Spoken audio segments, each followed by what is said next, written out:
Okay, simplify the expression. So there's 3 steps. So you got a 12 and a 4. Then for letters you have X and Y. Don't write the same letter twice on top. There's no bottom right now. So 12, it's to the 1. We got to take 1 times 5. That's 5. 4, there's one factor of 4. So we take 1 times -7. That's going to be -7. Okay, now there are 2 x's, so we're going to add their powers, but I need to multiply out. So you got 2 times 5 is 10. 1 times -7 is -7. So 10 plus -7 is 3. Now there are also 2 y factors, so we need to add their powers. So -2 times 5 is -10. -3 times -7 is 21. -10 plus 21 is 11. Now, this guy's got to move to the bottom so I can write it as a positive. Okay? Everything else stays where it's at. So 12 to the 5th, x to the 3rd, y to the 11th stay where they're at. And that 4 goes to the bottom so I can write its exponent as positive. So 12 to the 5th, okay?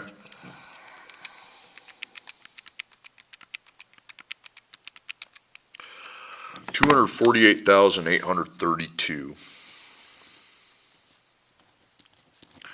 Also 4 to the 7th. You can go 4 caret 7 if you want. 16,384. And the variables stay where they are, times x to the 3rd times y to the 11th. See if you can divide those. If it's a decimal, just leave it. Decimal, I'm leaving it. Okay, like that. Okay, next problem. So on top I have a W. Now there's a bottom of the line, so I put W. On top we have a 2. On bottom there's 2 W's, so I have to add the 5 plus the 6, and that's 11. Okay, so then at that point, what you need to do is cross out stuff you can, which you can. You get rid of the smaller W. You just crossed out a 2, so you would minus 2, and that would be 9. Now there's a 1 on top then, okay? So 1 over W to the 9th. Don't move that because it's positive. So that's essentially your final answer. Okay, number 3. So you can just make that into 1. So you've got 2 factors of 4 times an x on top. Then on bottom you have a 5 times an x times an a. So 4 is to the first, just to the first then. X, 10 times 2 is 20. Then I go downstairs, that's a 1. That ain't in parentheses, so you don't multiply, you just put a 1. Don't take 1 times 7. Then 7 on that one, and then the A, that's a 1, but that is in parentheses, so you got to take 1 times 2. Now what could you cross out? You can cross out X's here. And minus 7, 20 minus 7 is 13. Okay. Alright, you got any negative powers? Positive, positive, positive, positive. Nothing moves then. Everything stays in the same place. There is a negative, it has to move. Then 4 to the first is 4, 5 to the first is 5, times x to the 13th, times a to the 2nd. Okay, number 5, it's going to be number 4 because I crossed out the original number 4. Okay, so on top we have a 3 times a c times an e. So figure out the top first. So you got 1. 1 times -2 is -2. Now c, -3 times -2 is 6. 6 times -2 is -12. Okay, now you have a bottom too. So you have c times e on the bottom. So c is to the 8th. I don't need to multiply it because a parentheses doesn't surround those. I just put 8 and -4. Now you can cross out some stuff. C's can be crossed out. You cross out the one with the smaller one, and then that 6 comes down here as minus 6. So that would be C to the second. That's a 2. Okay, what's smaller, negative 12 or negative 4? Last time I checked, to be negative 12. Now, the opposite of negative 12 then would be to plus 12, plus positive 12. Negative 4 plus 12 is 8. So we have 3 to the negative second, C to the second, e to the 8th. Well, the ones with the positive powers stay where they're at. Keep them where they're at. They're on bottom, they're staying on bottom. Now this thing with the negative power, you need to move that down here so it can be a positive. So again, negative power means I move it so I can write it as a positive. These don't need to be moved, they're already positive. You need a 1 to cover the top. Okay, 3 times itself is 9, and then C to the second, e to the 8th. So again, I'll repeat that. When they have positive powers, you keep them in the same place, on the same side. Okay, keep them on the side they are on. Negative means it has to go to the other side, so I can write it as positive. Okay, scientific notation. Remember to make sure it's in proper form. So this would be times, so I take 4.2 times 8. 33.6. Times 10, and then you don't multiply the powers, you add the powers in multiplication. 3 plus 9 is 12. You have 2 digits for the decimal, that's too many, so you move it once. When you move it to the left, look on the board, it says move left is plus, so that'd be 13. 3.36 times 10 to the power of 13. Okay, now you're dividing, so you're going to divide those. 2.4 divided by 6 is 0.4 times 10. Now you're going to subtract the exponents, but the quick way to do that is if you just get rid of the 1 on the bottom, you just crossed out a negative 6, so you're going to plus 6 to the exponent. That's 9. Right now you don't have a digit before the decimal, so you need to move it once. So there is a digit in front of it. You moved it once, but you moved it to the right, so that's minus. So it'd be 4.0 times 10 to the 8th power. Okay, next one, number 8. Circle just that part, okay? So I can see that the independent variable x is a power, okay? So with powers, you don't use slope intercept. It's not a linear function. It's an exponent function. So I got 1/2. I will be taking 1/2 to the second, putting a 2 in for x. Then I'll be taking 1/2 and putting a first power in for the x. Then I'll be taking 1/2 and putting a 0 in for the x. 1/2 to the second means 1/2 times itself, which is 1/4. So go down there, when it's a negative second, it's just 4. That's how negative exponents work. They just reciprocate the positive. 1/2 to the first is 1/2. Then that's 2, and then to the 0 is 1. Now you look at the 3. You times all of these by 3 before you graph. So 1/4 times 3 is 3/4. 1/2 times 3 is 1 1/2. Use your calculator. 1 times 3 is 3, 2 times 3 is 6, 4 times 3 is 12. Now I graph this first, okay? -2, 12. You're going to have to go by 2's to hit 12. So 2, 4, 6, 8, 10, 12. -1, 6, 2, 4, 6. 0, 3, 2, 3. Then all the fractions do is just get closer to the 0 without crossing it. So it goes infinitely higher that way. And this way it's at the Ant-Man. It gets smaller and smaller and smaller, but it never actually goes to 0. Okay? That's all you got to do. Next one, number 9, same thing. Circle just the part that's to the x power. So there's my x power, so I'm going to put a 2 in for the x, taking 3 to the second, then 3 to the first, then 3 to the 0. So 3 times 3 is 9. 3 times 3 to the second is 3. So if that's 9, that's 1/9. If that's 3, that's 1/3. Anything that's 0 power is 1. Now, times all of these by a half.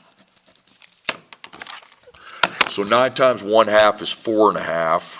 3 times 1/2 is 1.5. 1 times 1/2 is 1/2. Then I take 1/3 times 1/2, 1/6. 1/9 times 1/2 is going to be 1/18. So now I'd start graphing up here because 4.5 is easy. 2, 4.5. You can just go by ones and you hit it. So 2, 1, 2, 3, 4, 4.5. 1, 1.5. 0.5, okay, and then from there you just get closer to the 0. Don't worry about being precise on these. They just get smaller because 1/18 is smaller than 1/6. Okay, don't cross the middle line. Okay, number 10, right, this radical is this, okay? So, get rid of that 3, and that's your radical. You put the parentheses, 27x. If it's to the first power, you can put a 1 or just nothing at all, okay? You really don't need a first power.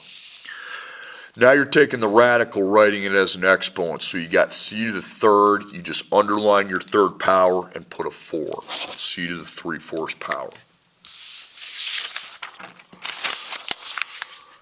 Number 12, a customer deposits $5,000 in a savings account that pays 3.4% interest compounded quarterly. Guys, quarterly means 4 times a year. The n equals 4 then, okay? If it says semi-annually, n equals 2. If they say monthly, n equals 12.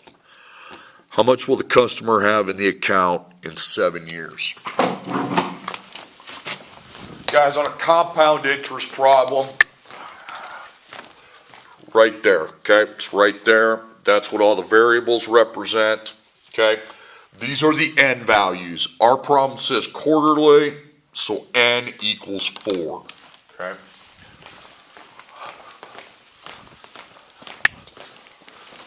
Okay, so looking up there, we got P first. P is the principal. That is the beginning amount of money. Then what comes after it? Well, parentheses, and I put 1. Well, R, what the heck's R? It's the percent as a decimal. So put your 3.4, move the decimal twice. Once, twice. So that would be 0.034. And remember what n is, okay? It says it right there. That means n equals 4.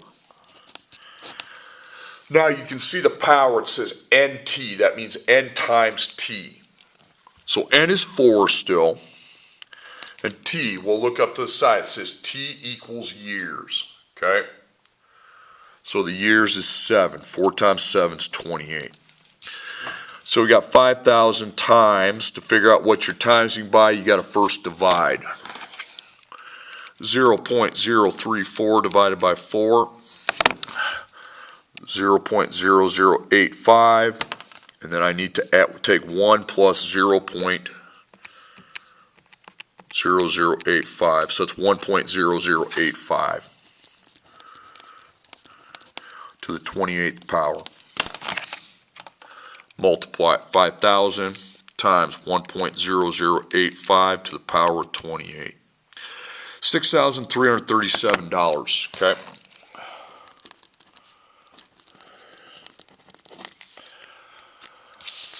Okay, next one, number 13, back page is blank. The number of students enrolled at a college is 15,000 students. Enrollment is decreasing by 4% each year. How many students will be enrolled 10 years from now, assuming the trend continues? So there have 2 students in years. You don't use that big formula, that's an interest. This has nothing to do with interest. Students in years. Years is X, students is Y. So per students per year. it says 4% each. Remember, each and per mean the same darn thing, okay? So it's decreasing by 4 a year, so minus 4%, but not students, okay? So it's not 4 students, it's 4%, so don't make your line. You use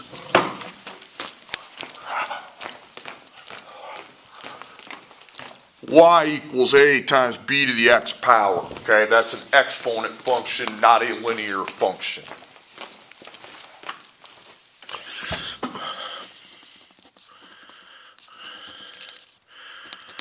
So you're solving for the y. Students is y. Well, if I'm solving for y, a is where the students start. They start at 15,000. Now they are going down, so b is your decay factor. You need to take 100% and then minus the 4 before you move the decimal. So it's 96% your decay factor. So 0.96, and then x is the years. Well, I have 10 of those, okay? Then I just punch into the calculator.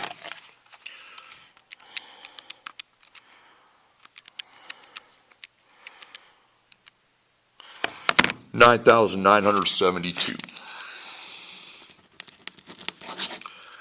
Okay, then the last problem. Hopefully my camera doesn't die. Scientific notation. The human body normally produces 2.25 times 10 to the power of 6 red blood cells per second. How many red blood cells will be produced in 25 minutes?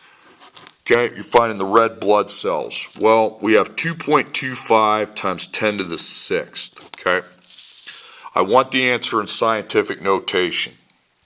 Now, per second means you'd multiply it by the number of seconds. Well, I can figure out how many seconds we have if I just take 25 minutes times 60, because every minute's 60 seconds. Okay, 1,500 seconds. Now you multiply 2.25 times 1,500. I multiply those two amounts with the times 10 to the 6 behind it. 3,375 with the decimal at the end. Well, you have 4 digits in front of that decimal, so that is wrong. You need to move it so there's 1. You moved it 3 times, and you moved it to the left, so you're going to add 3, and that's 9. So down here you put 3.375 times 10 to the 9th power.